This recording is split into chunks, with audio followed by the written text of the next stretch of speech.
হয়, আমি কৃষক। প্ৰথমতে আপোনাক নমস্কাৰ জনাইছোঁ। আপোনাৰ মাধ্যমেদি সকলো ৰাইজক নমস্কাৰ জনাইছোঁ। আমি কৃষিৰ ওপৰতে নিৰ্ভৰশীল পৰিয়াল।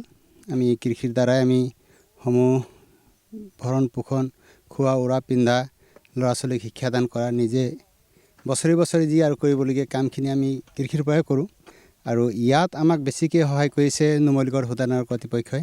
আমাক হালৰ যিমান মেচিনেৰী বস্তু হাল কোৰৰ কাৰণে গোটেই ট্ৰেক্টৰখিনি দিছে।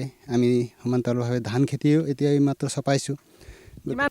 আমি ধানে আৰু শাক পাচলি গোটেইখিনি মিলাই 40 বিঘা খেতি কৰিছোঁ।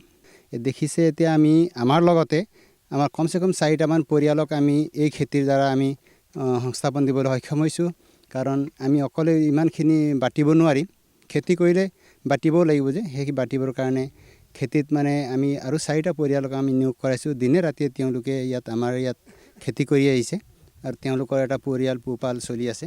গতিকে আমি আমাৰ পৰিয়ালৰ সকলো সদস্য বুলি ক'বলৈ গ'লে বাকীখিনি চব স্কুলীয়া। গতিকে আমি দুয়ো পুৰুষ মহিলা আমি ইয়াত দিনৰ ৰাতি আমি খাটি থাকোঁ। ইয়াৰ পৰা আমি ধৰক সাপ্তাহিক বজাৰ নিজে নিজে কৰোঁ। আৰু আমাৰ পথাৰো আমাৰ, বজাৰো আমাৰ বুলি এষাৰ যে আছে, সেইখিনিকে আমি আজি অত বছৰৰ পৰাই বস্তুটো ধৰি আহিছোঁ। ভাল লাগিছে।